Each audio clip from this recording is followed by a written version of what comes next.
konnichiwa भाई और बहनों, कैसे हो तुम लोग। तो यारो आज हम एंजल ऑफ डेथ के एपिसोड 14 को एक्सप्लेन करने वाले हैं। पर इससे पहले अगर तुम लोगों ने इसके पिछले एपिसोड नहीं देखा है वो पहले देख लो। एंजल ऑफ डेथ के प्लेलिस्ट का लिंक डिस्क्रिप्शन बॉक्स में ही मिल जाएगा।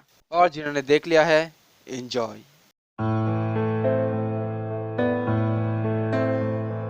एपिसोड के स्टार्टिंग में ही हम रेचल को देखते हैं। उसने अपने गन से शूट कर दिया होता है और ये गोली सीधा जाके डॉक्टर डैनी को लगता है, जिससे डॉक्टर डैनी वहीं पे गिर जाते हैं। वो रेचल से पूछते हैं कि रेचल ने ऐसा क्यों किया। रेचल इसके जवाब में बोलती है कि वो जैक को खुद से मारना चाहती है और वो इन सब से थक चुकी है, तो इसलिए वो इन सब को खत्म कर देना चाहती है। जिसके बाद डॉक्टर डैनी अपनी आंखें बंद कर लेता है। जैक भी ये सब देख के काफी ज्यादा हैरान है। तभी रेचल जैक को बोलते कि वो उसको मार दे, पर वो तुरंत ही एक और बात बोलती है कि वो जैक को खत्म करना चाहती है और वो अपनी बंदूक का एम जैक की तरफ कर देती है। पर जैक तब भी डरता नहीं। वो रेचल के गन के सामने आ जाता है और उसको शूट करने के लिए बोलता है। और रेचल जैसे ही अपनी ट्रिगर दबाने वाली होती है, जैक उसको गिरा देता है और वो रेचल को बोलता है कि उसकी जैसी लड़की जैक को कभी भी मार नहीं सकता और वो अब रेचल की इच्छा पूरी करने वाला होता है। वो अब रेचल को बोलता है कि वो उसको मार देगा। ये बोलकर वो रेचल के ऊपर हमला करने ही वाला होता है, पर रेचल उसको रुक जाने के लिए बोलती है। वो बोलती है कि जैक इस हालत में उसको ना मारे। जैक इस बात को समझ ही नहीं पाता। तभी रेचल बोलती है, अब तुम मेरे गॉड नहीं रहे जैक, तो प्लीज मुझे अभी मत मारो। मैं उसके हाथों नहीं मरना चाहती जो मेरा गॉड नहीं रहा। बिल्कुल सही रे, मैंने ही उसे मारा है। वो अब मेरे अंदर नहीं है, समझी। मेरा गॉड। बिल्कुल गलत रे, मैं तुम्हारा गॉड नहीं हूँ और ना ही कभी था। मैं तो बस मैं हूँ और मैं जैक हूँ। तुम्हें जो मारने वाला है वो कोई गॉड नहीं है, तुम्हें मैं ही मारने वाला हूँ और मैं हूँ जैक। तुम अपनी आंखें बंद करो, शांत रहो और फिर मुझे बताओ कि तुम्हें क्या दिख रहा है। रेचल अपनी आंखें बंद कर लेती है। जैक, ये तुम हो। मैं तुम्हें देख सकती हूँ जैक। तो तुम हमेशा से ही जैक ही थे, है ना? बिल्कुल सही रे, अब तुम समझ गई ना कि मैं तुम्हारा कोई गॉड नहीं हूँ।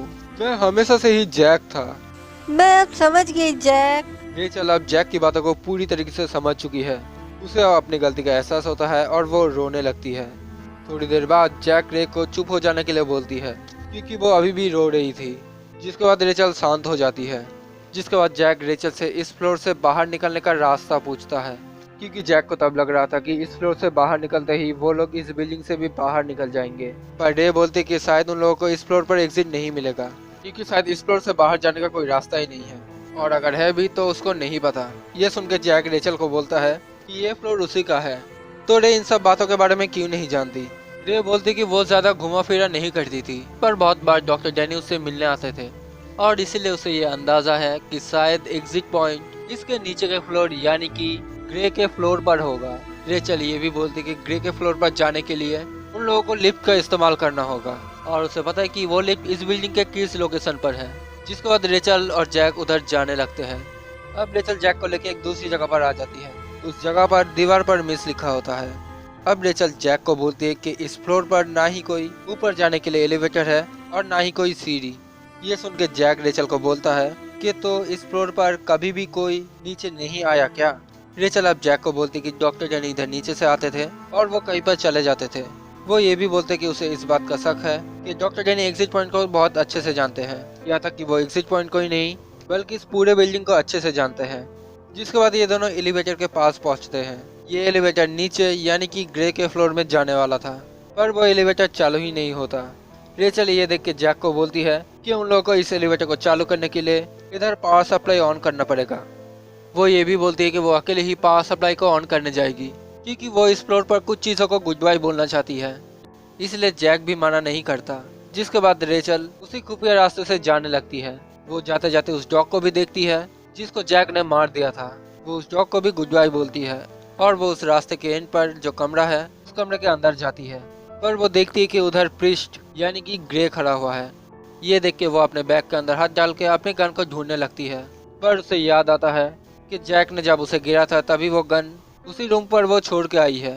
ग्रे रेचल को देख के बोलता है कि रेचल को उससे डरने की कोई जरूरत नहीं है, वो तो बस रेचल से कुछ सवाल पूछने आए हैं। जिसके बाद ग्रे रेचल से पूछता है, रेचल गार्डनर, क्या जैक तुम्हारा गॉड नहीं था? ये बात मुझे पता है। उसका मतलब समझी तुम? जैक और मैंने वादा किया है कि इन सब चीजों में गॉड्स का कोई लेना देना नहीं है। जैक अब तुम्हारा गॉड नहीं रहा, बस तुम्हारी वजह से जैक ऐसा बन चुका है। अब वो ना ही कोई गॉड रहा और ना ही कोई एंजल। इधर अब कोई नहीं बचा जो तुम्हारी इच्छा पूरा कर सके, क्योंकि तुमने ऐसे इंसान से वादा किया था जो कि कोई गॉड था ही नहीं। वो तुम्हें धोखा दे सकता है। अगर तुम्हें उसके वादे पर यकीन है, फिर भी वो गॉड से बिल्कुल अलग है। मैंने ऐसा तो नहीं कहा। मुझे जैक पर भरोसा है। वादा और भरोसा मैंने और जैक ने पूरे दिल से किया है, इसलिए अगर मेरा वादा टूट भी जाए तो मुझे कोई भी फर्क नहीं पड़ेगा। मुझे कोई फर्क नहीं पड़ता कि वो कोई गॉड है कि नहीं। इतना सब खेलने के बाद भी तुम मुक्ति की इच्छा रखती हो? हाँ बिल्कुल। पर क्यों? तुम्हारी सोच तेजी से बदल चुका है, फिर भी तुम्हारी इच्छा नहीं बदली। ऐसा नहीं कि मैं बदल गई हूँ, मैंने बस अपने आप को अपना लिया है और मैं माफी की कोई भी इच्छा नहीं रखती। कोई नहीं बचा जो मुझे माफ कर सके, इसलिए मैं अभी भी मौत की इच्छा रखती हूँ, क्योंकि मैं ऐसे और नहीं जी सकती। ओ अच्छा, तो तुम अपना फैसला कर चुकी हो? हाँ, असल में बाकी सीक्रेट्स भी है। तुम गॉड्स को पूरी तरीके से पीछे छोड़ चुकी हो रेचल गार्डनर। पर एक आखिरी सवाल, रेचल गार्डनर, कौन हो तुम? मैं बस मैं हूँ, ना ज्यादा ना कम। तुम बोल तो ऐसी रही हो जैसे जैक और तुम एक जैसे हो, पर ये गलत भी तो नहीं है। आखिर में तुम भी एक एंजल बनने की जगह एक चुड़ैल बनकर रह गई। पर तुम अपना फैसला कर चुकी हो।